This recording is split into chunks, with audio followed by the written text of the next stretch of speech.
गरीब आदिवासी मां बकरी बेचकर शौचालय बनाने के लिए पैसे लगा देती है। एक फौजी अपने गांव को स्वच्छ गांव बनाने के लिए 57,000 रुपए का दान देने के लिए आगे आता है। मैंने तो यह देखा है कि देश के सामान्य नागरिक की एक ही तमन्ना है कि वह कुछ भी कर गुजरने को तैयार है, बस देश का कल्याण हो। अतः भ्रष्टाचार, काला धन, जाली नोट और आतंकवाद के खिलाफ जंग में हम लोग थोड़ी सी कठिनाई, वह भी कुछ दिनों के लिए, तो झेल ही सकते हैं। मेरा पूरा विश्वास है कि देश का प्रत्येक नागरिक भ्रष्टाचार के खिलाफ शुचिता के इस महायज्ञ में एकजुट होकर के, मिल करके खड़ा होगा। मेरे प्यारे देशवासियों, दिवाली के पर्व के बाद अब ईमानदारी के इस उत्सव में, प्रामाणिकता के इस पर्व में आप बढ़ चढ़ करके हाथ बटाएं। मेरा पूरा विश्वास है कि देश के सभी राजनीतिक दल, राजनीतिक कार्यकर्ता, सामाजिक एवं शैक्षणिक संस्थाएं, मीडिया, समाज के सभी वर्ग इस महान कार्य में सरकार से भी ज्यादा बढ़ चढ़ करके भाग लेंगे, सकारात्मक भूमिका अदा कराएंगे और इस पवित्र कार्य को सफल बना के ही रहेंगे। मेरे प्यारे देशवासियों, ये बातें जब सब मैं आपके सामने रख रहा हूं, इसी समय सरकार के अलग अलग विभागों को भी जानकारी हो रही है। बैंक हो, पोस्ट ऑफिस हो, रेलवे हो, अस्पताल हो, उनके अधिकारियों को भी इस विषय की इसके पहले कोई जानकारी नहीं मिली है, क्योंकि इस काम में गोपनीयता बहुत ही आवश्यक थी। ऐसी स्थिति में रिजर्व बैंक सभी बैंक्स और पोस्ट ऑफिस को कम समय में बहुत सारी व्यवस्था करनी उनके सामने है, बड़ा है। इस व्यवस्था में कुछ समय तो जाएगा, इसलिए रिजर्व बैंक ने यह फैसला लिया है कि 9 नवंबर को सभी बैंक पब्लिक कार्य के लिए बंद रहेंगे। नागरिकों को असुविधा होगी। मेरा पूरा भरोसा है कि बैंक और पोस्ट ऑफिस के काम करने वाले सभी साथी देश हित में इस पवित्र कार्यक्रम को सफलतापूर्वक परिपूर्ण करेंगे। भूतकाल में उन्होंने ये करके दिखाया है। मेरा जनता जनार्दन से इतना ही आग्रह है कि सभी नागरिक धैर्य रखते हुए सभी बैंक्स और पोस्ट ऑफिस के अधिकारियों को सहयोग करें। यही मेरी उनसे आग्रहपूर्वक विनती है। बहनों और भाइयों, समय समय पर मुद्रा व्यवस्था को ध्यान में रखकर रिजर्व बैंक केंद्र सरकार की सहमति से नए अधिक मूल्य के नोटों को सर्कुलेशन में लाता रहा है। 2014 में रिजर्व बैंक ने 5,000 और 10,000 रुपए के करेंसी नोट का प्रस्ताव सरकार को भेजा था, जिसे हमारी सरकार ने विचार विमर्श के बाद अस्वीकार कर दिया था। अब इस पूरी प्रक्रिया में रिजर्व बैंक द्वारा 2,000 रुपए के नए नोट के प्रस्ताव को स्वीकार किया गया है। पूरी तरह से नए तौर पर डिजाइन किए गए 500 रुपए और 2,000 रुपए के नए नोट, नए करेंसी नोट अब सर्कुलेशन में लाया जाएगा। रिजर्व बैंक अपने पिछले अनुभवों को ध्यान में रखते हुए करेंसी सर्कुलेशन में अधिक मूल्यों के नोटों का हिस्सा अब एक सीमा के अंदर ही रहे, इसके लिए रिजर्व बैंक आवश्यक प्रबंध करेगा। अंत में मेरे प्यारे देशवासियों, मैं यह दोहराना चाहता हूं कि किसी देश के इतिहास में ऐसे क्षण आते हैं जब हर व्यक्ति यह महसूस करता है कि उसे भी उस क्षण का हिस्सा बनना है, उसे भी राष्ट्रहित में, राष्ट्र निर्माण में अपना योगदान देना है। परंतु ऐसे क्षण हर किसी की जिंदगी में गिने चुने ही आते हैं। आज समय हमें फिर से एक अवसर दे रहा है। हर सामान्य नागरिक भ्रष्टाचार, कालाधन, जाली नोट के खिलाफ इस महायज्ञ में, इस लड़ाई में अपना योगदान दे सकता है। बहनों और भाइयों, आपसे इस प्रक्रिया में जितना सहयोग मिलेगा, शुद्धिकरण उतना ही सफल होगा। देश के लिए यह चिंता का कारण था कि भ्रष्टाचार और काले धन को जीवन का एक सहज हिस्सा मान लिया गया था।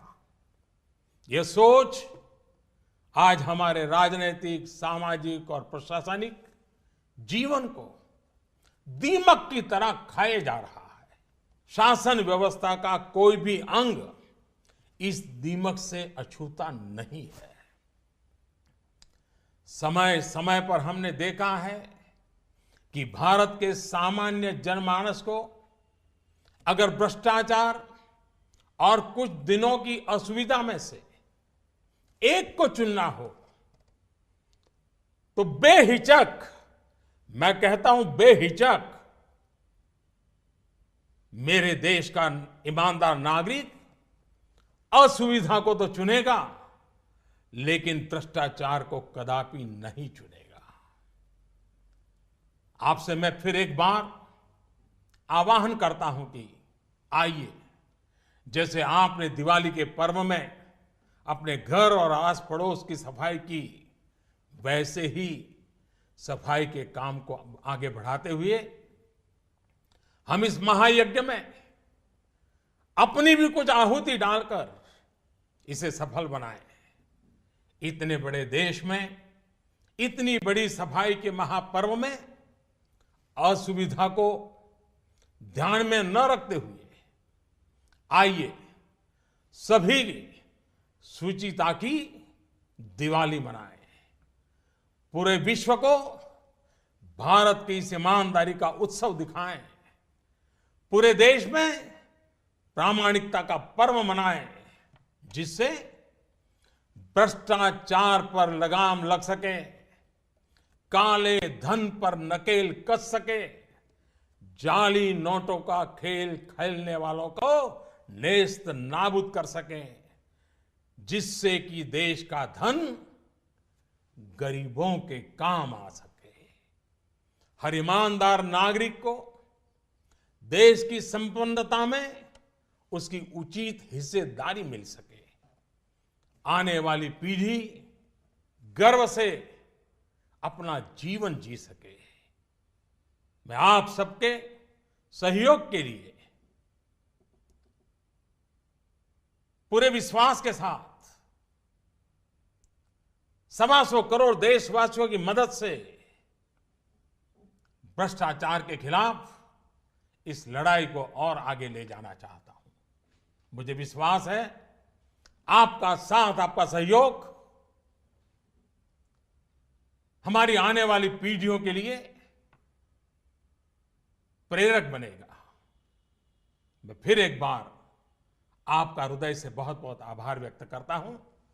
भारत माता की जय। मेरे प्यारे देशवासियों, I hope you ended the festive season of Diwali with joy and new hope. Today, I'll be speaking to you about some critical issues and important decisions.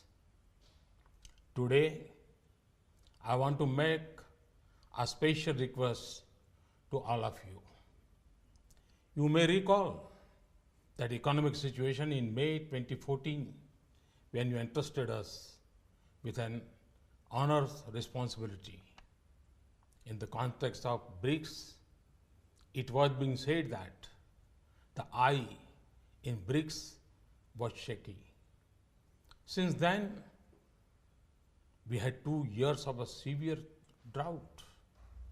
Yet, in the last 2.5 years, with the support of 125 crore Indians, India has become the bright spot in the global economy.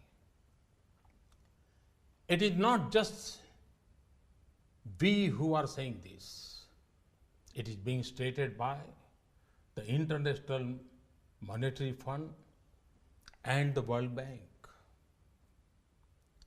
In this effort for development, our motto has been Sabka Saath, Sabka Vikas. We are with all citizens and for development of all citizens. This government is dedicated to the poor. It will remain dedicated to them. In our fight against poverty, our main thrust has been to empower the poor and make them active participants in the benefits of economic progress. The Pradhan Mantri Jan Dhan Yojana, the Jan Suraksha Yojana, the Pradhan Mantri Mudra Yojana, small enterprises, the Stand Up India program for Dalits, Adivasis and women, the Pradhan Mantri Ujjwala scheme for gas connections in the homes of the poor, the Pradhan Mantri Fasal Bima Yojana and Pradhan Mantri Krishi Sinchai Yojana to protect the income of farmers, the Soil Health Card scheme to ensure the best possible yields, the E-NAM, the National Marketplace scheme to ensure farmers get the right price for their produce. These are all reflections of this approach. In the past decades, the specter of corruption and black money has grown. It has become the effort to remove poverty. On the one hand, we are now number 1 in the rate of economic growth. But on the other hand, we were ranked close to 100 in the global corruption perception ranking 2 years back. In spite of many steps taken, we have only been able to reach a ranking of 76 now. Of course, there is improvement. This shows the extent to which corruption and black money have spread their tentacles. The evil of corruption has been spread by certain sections of society for their selfish interests. They have ignored the poor and cornered the benefits. Some people have misused their office for personal gain. On the other hand, honest people have fought against the evil. Crores of common men and women have lived this life with integrity. We hear about poor auto rickshaw drivers returning gold ornaments left in the vehicles to their rightful owners. We hear about taxi drivers who take pains to locate the owners of the cell phones left behind. We hear vegetable vendors who return excess money given by customers. There comes a time in the history of country's development when a need is felt for a strong and decisive step.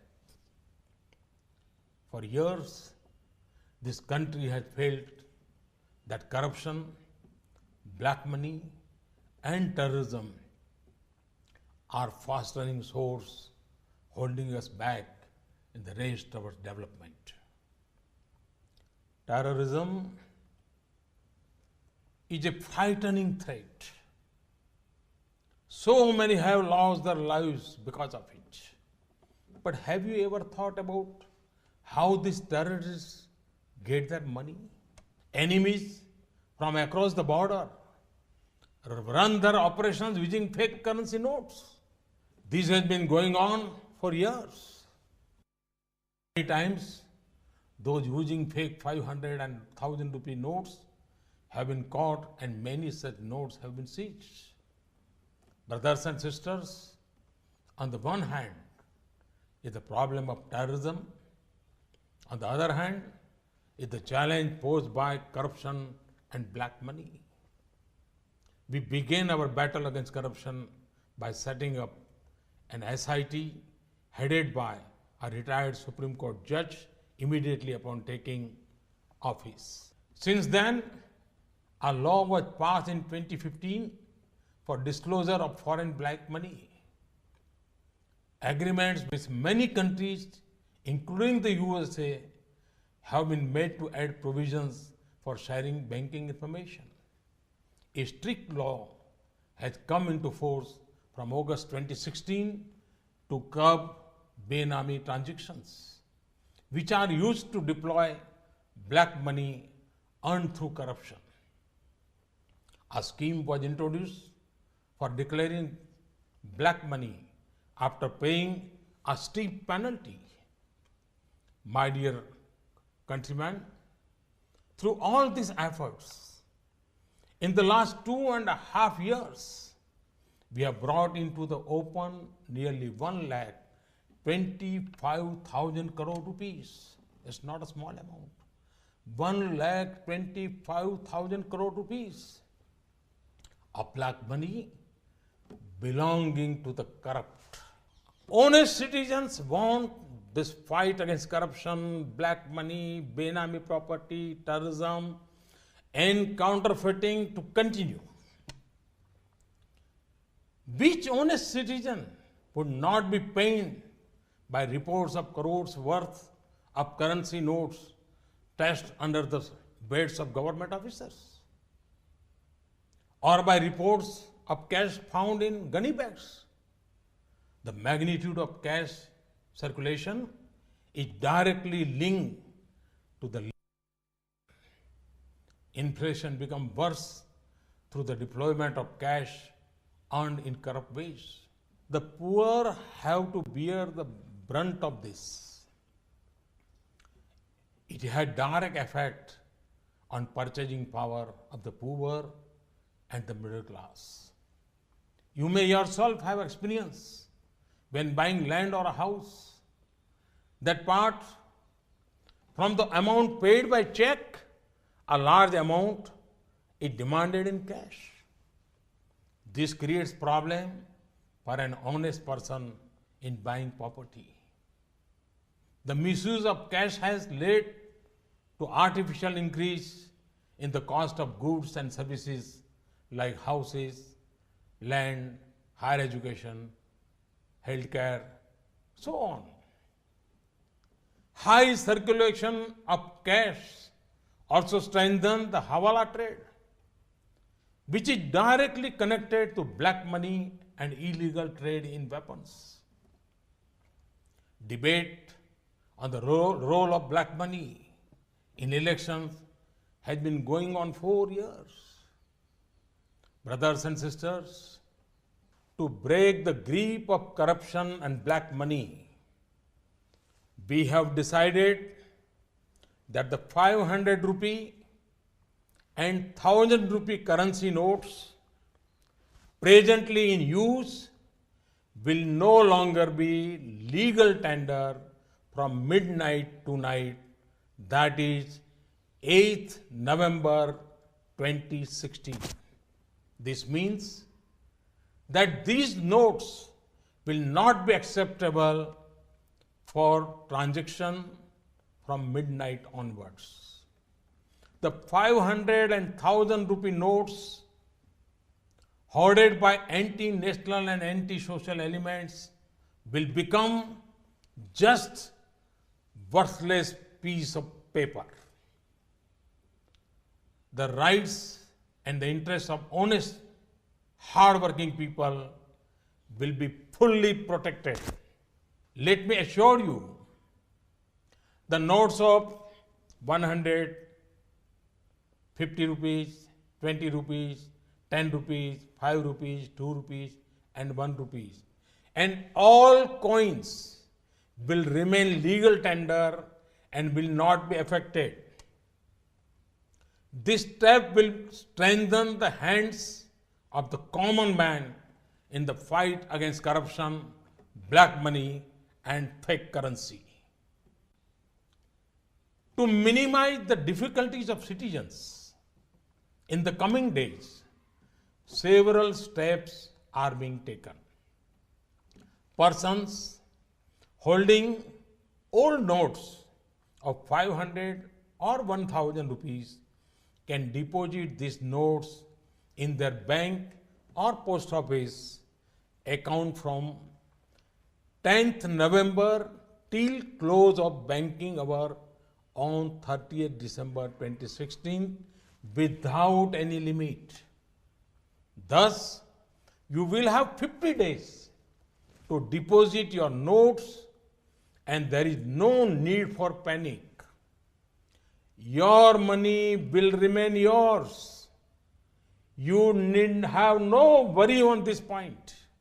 After depositing money in your account, you can draw it when you need it. Keeping in mind the supply of new notes in the first few days, there will be a limit of 10,000 rupees per day and 20,000 rupees per week. This limit will be increased in the coming days.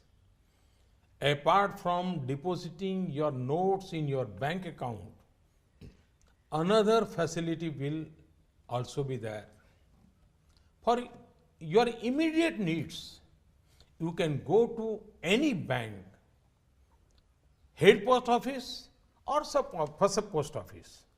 Show your identity proof like Aadhaar card, voter's card, ration card, passport, income tax PAN card number or other approved proofs and exchange your old 500 or 1000 rupees notes for new notes. From 10th November till 24th November, the limit for such exchange will be 4,000 rupees. From 25th November till 30th December, the limit will be increased. There may be some who, for some reason, are not able to deposit their old 500s or 1000 rupees notes by 30th December 2016. They can go to specific office of the Reserve Bank of India up to 31st March 2017 and deposit the notes after submitting a declaration form. On 9th November and in some places on 10th November also, ATM will not work. In the first few days, there will be a limit of 2,000 rupees per day per card. This will be raised to 4,000 rupees later. 500 and 1,000 rupees notes will not be legal tender from midnight. However, for humanitarian reasons, to reduce hardship to citizens, Some special arrangements have been made for the first 72 hours, that is till midnight on 11th November. During this period, government hospitals will continue to accept 500 and 1000 rupee notes for payment. This is for the benefit of those families whose members may be unwell. Pharmacies in government hospitals will also accept these notes for buying medicines with doctor's prescription. For 72 hours, till midnight on 11th November, railway ticket bookings counters, ticket counters of government buses, and airline ticket counters at airports will accept the old notes for purchase of tickets. This is for the benefit of those who may be traveling at this time. For 72 hours, 500 and 1000 rupees notes will be accepted also at petrol, diesel and CNG gas stations, authorized by public sector oil companies, consumer cooperative stores authorized by state or central government, milk booths authorized by state governments, crematoria and burial grounds. These outlets will have to keep proper records of stock and collections. Arrangements will be made at international airports for arriving and departing passengers who have 500 or 1000 rupee notes for not more than 5000 rupees to exchange them for new notes or other legal tender. One more thing I would like to mention. I want to stress that in this entire exercise, there is no restriction of any kind on non-cash payment by checks, demand drafts, debit or credit cards, and electronic fund transfer. Brothers and sisters, in spite of all these efforts, there may be temporary hardship to be faced by honest citizens. Experience tells us that ordinary citizens are always ready to make sacrifices and face difficulties for the benefit of the nation. I see that spirit when a poor widow gives up her LPG subsidy, when a retired school teacher contributes his pension to the Swachh Bharat mission, when a poor Adivasi mother sells her goats to build a toilet, when a soldier contributes 57,000 rupees to make his village clean. I have seen that the ordinary citizen has the determination to do anything if it will lead to the country's progress.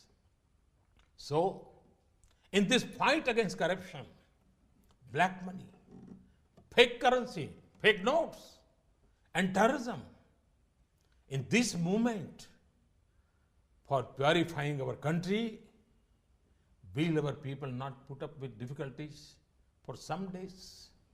Have full confidence that every citizen will stand up and participate in this Mahayagna. My dear countrymen, after the festivity of Diwali, now join the nation and extend your hand in this Imandari ka Utsav. This Pramanikta ka Parva, this celebration of integrity, this festival of credibility. I'm sure that all political parties, all governments, social services organizations, the media, and indeed all sections of society will take part in this with enthusiasm and make it a success. My dear countrymen, secrecy was essential. It is only now, as I speak to you, that various agencies like banks, post office, railways, hospitals, and others are being informed. The Reserve Bank, banks, and post offices have to make many arrangements at very short notice. Obviously, time will be needed. Therefore, all banks will be closed to the public on 9th November. This may cause some hardship to you. I have full faith that banks and post offices will successfully carry out this great task of national importance. However, I appeal to all of you to help the banks and post offices to meet this challenge with poise and determination. My dear citizens, from time to time, based on currency needs, the Reserve Bank, with the approval of the central government, brings out new notes of higher value. In 2014, the Reserve Bank sent a recommendation for issue of 5,000 and 10,000 rupee notes. After careful consideration, this was not accepted. Now, as part of this exercise, RBI's, Reserve Bank's recommendation to issue 2,000 rupees notes has been accepted. New notes of 500 rupees and 2,000 rupees with completely new design will be introduced.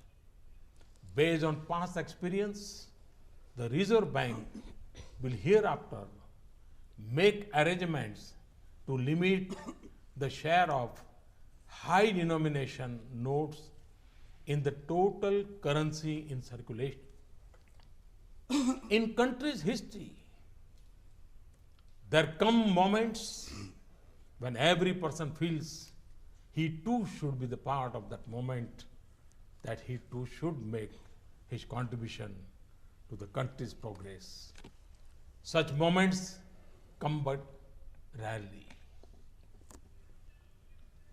Now we again have an opportunity where every citizen can join this Mahayagna against the ills of corruption, black money, and fake notes. The more help you give in this campaign, the more successful it will be. It has been a matter of concern for all us that corruption and black money tend to be accepted as a part of life.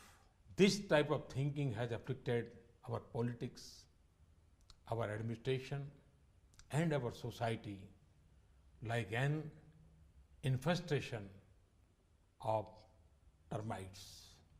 None of our public institutions is free from these termites. Time and again, I've seen that when the average citizen has to choose between accepting dishonesty and bearing inconvenience, they always choose to put up with inconvenience. They will not support dishonesty. Once again, let me invite you to make your contribution to this grand sacrifice for cleansing our country, just as you clean your surroundings during Diwali.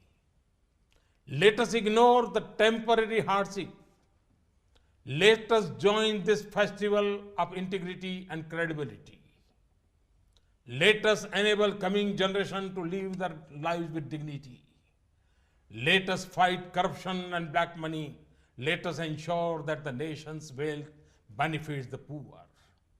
Let us enable law-abiding citizens to get their due share. I have confidence in 125 crore people of India. And I'm sure country will get success. Thank you very much. Thanks a lot. नमस्कार। भारत माता की जय। वार्ता में कुछ गंभीर विषय, कुछ महत्वपूर्ण निर्णय आपसे साझा करूंगा। आपको ध्यान होगा कि जब आपने 2014 मई में हमें जिम्मेदारी सौंपी थी, तब विश्व की अर्थव्यवस्था में ब्रिक्स के संबंध में यह आम चर्चा थी कि ब्रिक्स में जो आई अक्षर है, जो कि आई अक्षर इंडिया से जुड़ा हुआ है, लोग कहते थे कि ब्रिक्स में जो आई है वो लुढ़क रहा है। लगातार 2 साल के देशव्यापी अकाल के बावजूद भी पिछले 2.5 वर्षों में आप सब 125 करोड़ देशवासियों के सहयोग से आज भारत ने ग्लोबल इकोनॉमी में एक ब्राइट स्पॉट अर्थात चमकता सितारा के रूप में अपनी उपस्थिति दर्ज कराई है।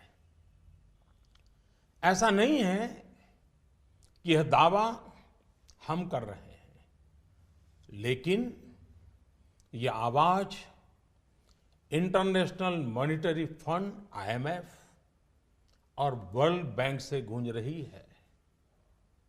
बहनों भाइयों, विकास की इस दौड़ में हमारा मूल मंत्र रहा है सबका साथ, सबका विकास।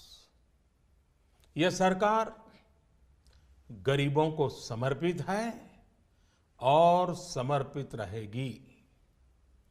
गरीबी के खिलाफ हमारी लड़ाई का मुख्य शस्त्र गरीबों का देश की अर्थव्यवस्था एवं संपन्नता में सक्रिय भागीदारी यानी गरीबों का सशक्तिकरण, गरीबों का एम्पावरमेंट। इस प्रयास की झलक आप लोगों को प्रधानमंत्री जन धन योजना, जन धन से जन सुरक्षा योजना, आर्थिक गतिविधियों के लिए प्रधानमंत्री मुद्रा ऋण योजना, दलित, आदिवासी और महिला उद्यमों के लिए स्टैंड अप इंडिया योजना, गरीबों के घर तक गैस का चूल्हा पहुंचाने के लिए प्रधानमंत्री उज्ज्वला योजना, किसानों की आमदनी सुरक्षित करने के लिए प्रधानमंत्री फसल बीमा योजना और प्रधानमंत्री कृषि सिंचाई योजना, उनको अपने खेतों से ही सही उपज पाने के लिए सॉइल हेल्थ कार्ड योजना और सही उपज का सही दाम पाने के लिए नाम अर्थात राष्ट्रीय कृषि बाजार योजना। इन सब में ये साफ नजर आता है कि सरकार गांव, गरीब, किसान को समर्पित है। मेरे प्यारे देशवासियों, पिछले दशकों में हम ये अनुभव कर रहे हैं कि देश में भ्रष्टाचार और काला धन, इन बीमारियों ने अपनी जड़ें जमा ली है और देश से गरीबी हटाने में ये भ्रष्टाचार, ये काला धन, ये गोरख धंधे सबसे बड़ी बाधा है। एक तरफ तो विश्व में हम आर्थिक गति में तेजी से बढ़ने वाले देशों में सबसे आगे हैं, दूसरी तरफ भ्रष्टाचार की ग्लोबल रैंकिंग में 2 साल पहले भारत करीब करीब 100वें नंबर पे था। 2 वर्षों में अनेक कदम उठाए, ढेर सारे कदम उठाने के बावजूद भी अब हम 76वें नंबर पर पहुंच पाए। ये बात को दर्शाता का है कि भ्रष्टाचार का जाल कितने व्यापक रूप में देश में बिछा हुआ है। भ्रष्टाचार की बीमारी को कुछ वर्ग विशेष के लोगों ने अपने स्वार्थ के कारण फैला रखा है। गरीबों के हक को नजरअंदाज कर ये खुद फलते फूलते रहे हैं। कुछ लोगों ने पद का दुरुपयोग करते हुए इसका भरपूर फायदा उठाया। दूसरी तरफ ईमानदार लोगों ने इसके खिलाफ लड़ाई भी लड़ी है। देश के करोड़ों नागरिकों ने ईमानदारी को जी करके दिखाया है। हम प्रायः यह सुनते हैं कि गरीब एक ऑटो ड्राइवर अपनी गाड़ी में छूट गई सोने के आभूषण वाले बैग को उसके असली मालिक को कैसे ढूंढता है और लौटाता है। कई बार हम सुनते हैं कि कोई टैक्सी ड्राइवर यात्रियों का कुछ सामान अगर छूट जाता है, मोबाइल फोन रह जाता है, तो अपने खर्चे से उनको ढूंढने जाता है और पहुंचा देता है। अरे सब्जी बेचने वाला भी, सामान्य दुकानदार भी अगर ग्राहक से गलती से ज्यादा पैसे ले लिए तो उसको भी बुला करके लौटा देता है। मेरे प्यारे देशवासियों, इस बात का ये सबूत है कि हिंदुस्तान का सामान्य से सामान्य नागरिक ईमानदार है।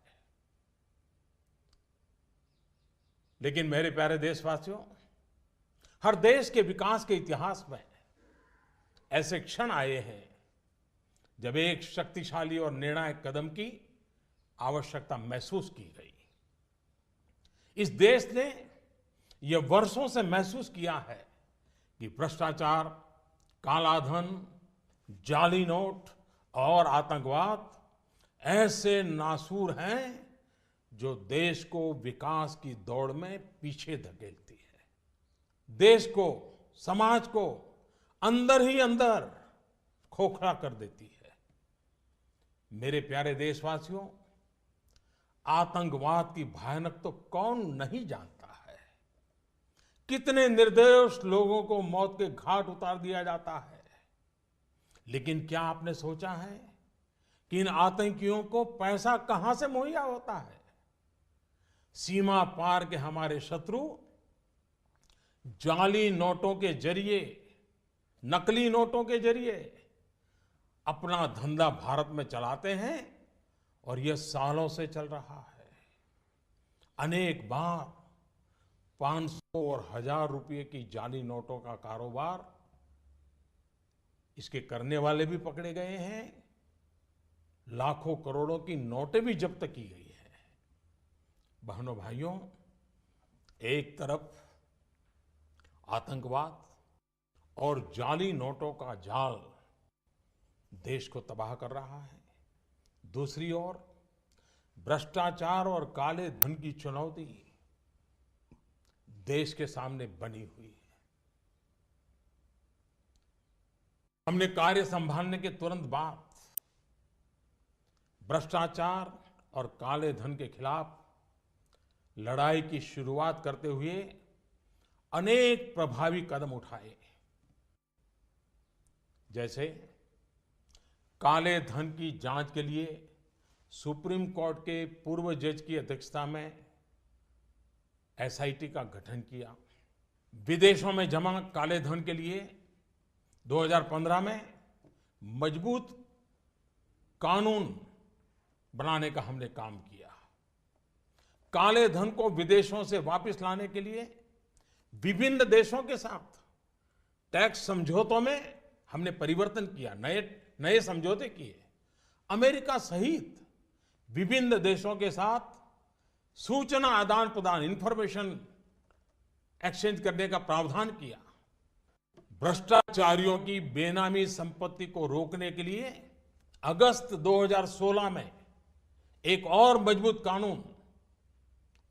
इन सारे कानून से एक बहुत बड़े चोर दरवाजे को बंद कर दिया गया। देश में अघोषित आय को पेनल्टी के साथ घोषित करने की योजना में काफी बड़ी मात्रा में अघोषित आय उजागर हुई।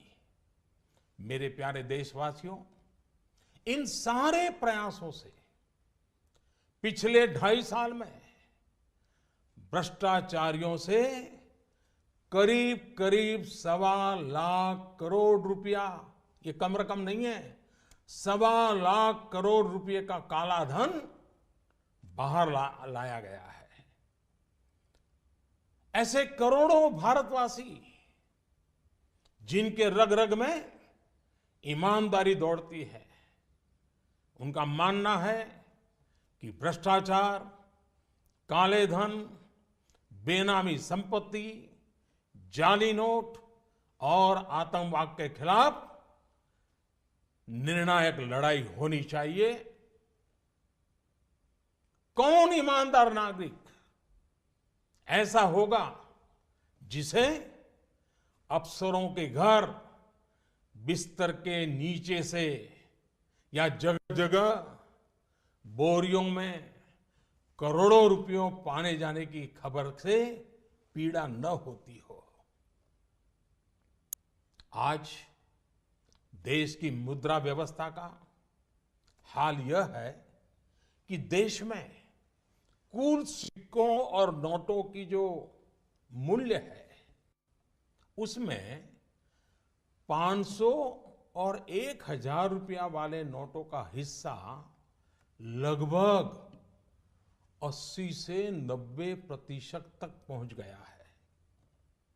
देश में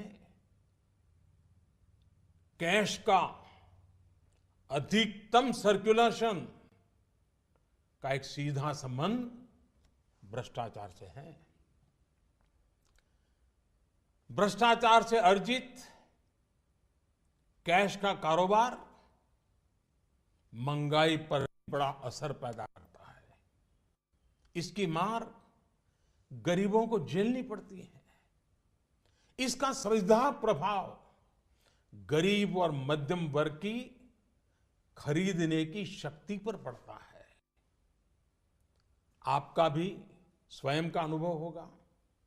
जब मकान खरीदने जाते होंगे, जमीन खरीदने जाते होंगे, तो आपसे जब सौदा होता होगा तब कहते होंगे कि कुछ धन चेक में लेंगे और ज्यादातर कैश में मांगी जाती होगी। ईमानदार व्यक्ति के लिए कुछ भी खरीदना, एक मध्यम वर्ग के व्यक्ति को घर भी खरीदना हो तो उसके पास काले धन नहीं है तो मुसीबत हो जाती है।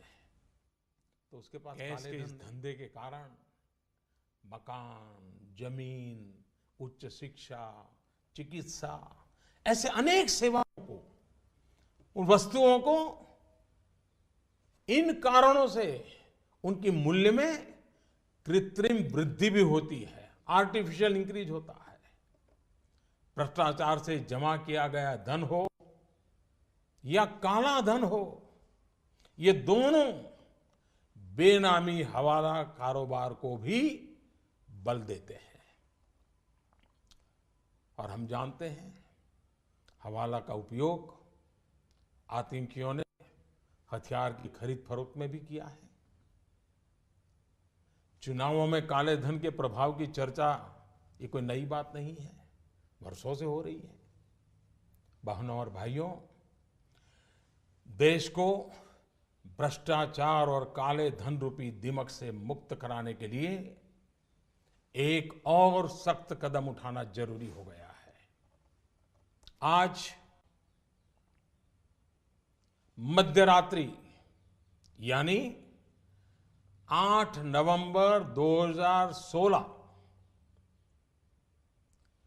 की रात्रि को 12 बजे से वर्तमान में जारी 500 रुपए और 1000 रुपए के करेंसी नोट लीगल टेंडर नहीं रहेंगे। ये मुद्राएं कानूनन अमान्य होगी। 500 और 1000 रुपये के पुरानी नोटों के जरिए लेन देन की व्यवस्था आज नहीं होगी। काले धन और जाली नोट के कारोबार में लिप्त देश विरोधी और समाज विरोधी तत्वों के पास मौजूद 500 रुपये, 1000 रुपये के पुराने नोट अब केवल कागज के एक टुकड़े के समान रह जाएंगे। ऐसे नागरिक जो संपत्ति मेहनत और ईमानदारी से कमा रहे हैं, उनके